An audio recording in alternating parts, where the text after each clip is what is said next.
Il y a quand même quelque chose de curieux dans notre manière de faire, ne trouvez-vous pas?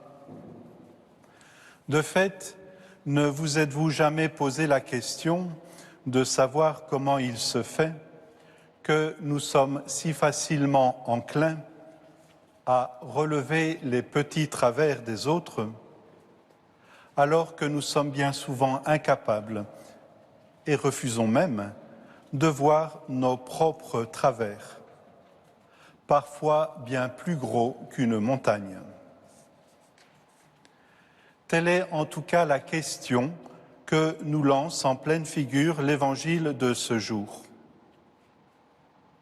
Qu'est-ce qui fait qu'il nous est plus facile de voir la paille qui est dans l'œil de notre voisin que de voir la poutre qui est dans le nôtre, alors que, de toute évidence, la poutre qui est dans notre œil devrait nous empêcher de voir la paille qui est dans celui des autres. Oui, qu'est-ce qui nous rend si perspicaces sur autrui et complètement aveugles sur nous-mêmes? Dans la parabole qu'il nous raconte, Jésus ne fait en réalité que constater ce fait, qui, reconnaissons-le, constitue bien souvent la trame de nos vies, quand ce n'est pas celle de nos disputes quotidiennes. Vous voulez des exemples? Un seul suffira. À chacun de faire les transpositions nécessaires. Ainsi, comment se fait-il que monsieur, exaspéré, fasse à madame le reproche qu'il manque juste un peu de sel dans la soupe, alors qu'il ne se rend même pas compte que, revenant des champs ou de la chasse, il rentre au salon avec des bottes toutes crasseuses, salissant au passage toute la maison. Non seulement il ne le voit pas, mais en plus, si madame lui en fait la remarque, même avec délicatesse, il s'en offusque et monte aussitôt sur ses grands chevaux. Or, si vous y regardez de plus près, vous remarquerez que la presse à sensation ou les ragots que nous sommes si friands de colporter ne reposent souvent que sur ce ressort. Pour minimiser nos travers, voire nous faire l'économie de les regarder en face, nous prenons plaisir à mettre le focus sur ceux des autres, en imaginant même faussement chez autrui les pires turpitudes, pour les jeter ensuite en pleine pâture sur la place publique.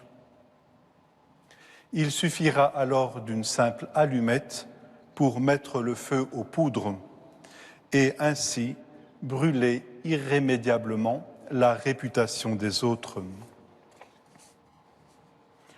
Comment expliquer ce mécanisme qui nous pousse à une telle duplicité du regard, à fausser notre regard sur nous-mêmes et à grossir outrancièrement les défauts des autres?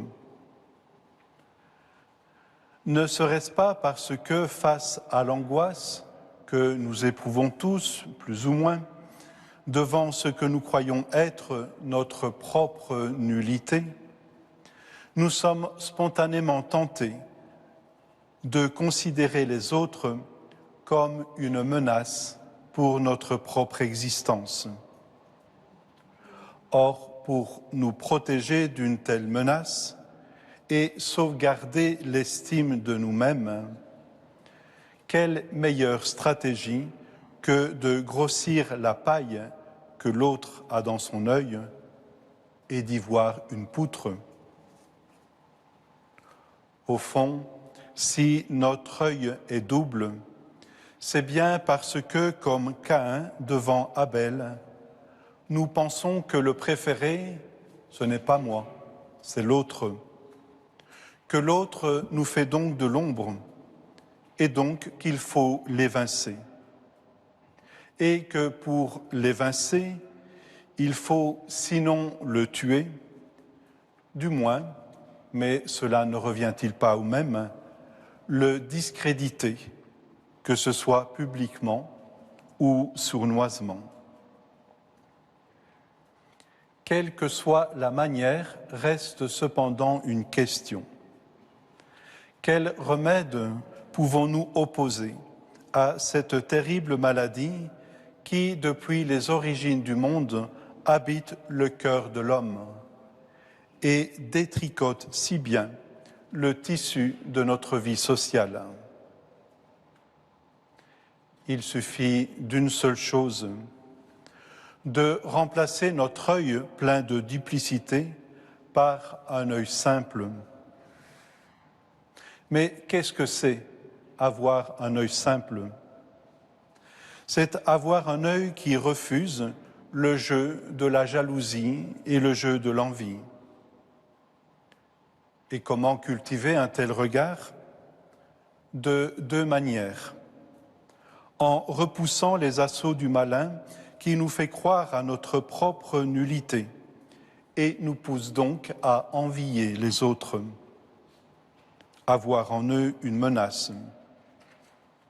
Puis en posant sur soi un regard bienveillant, un regard de bienveillance, le même regard que Dieu, en nous créant, a posé sur chacun, chacune d'entre nous. Un regard qui fait de chacun de nous une créature unique, tirée à un seul exemplaire, à nul autre pareil.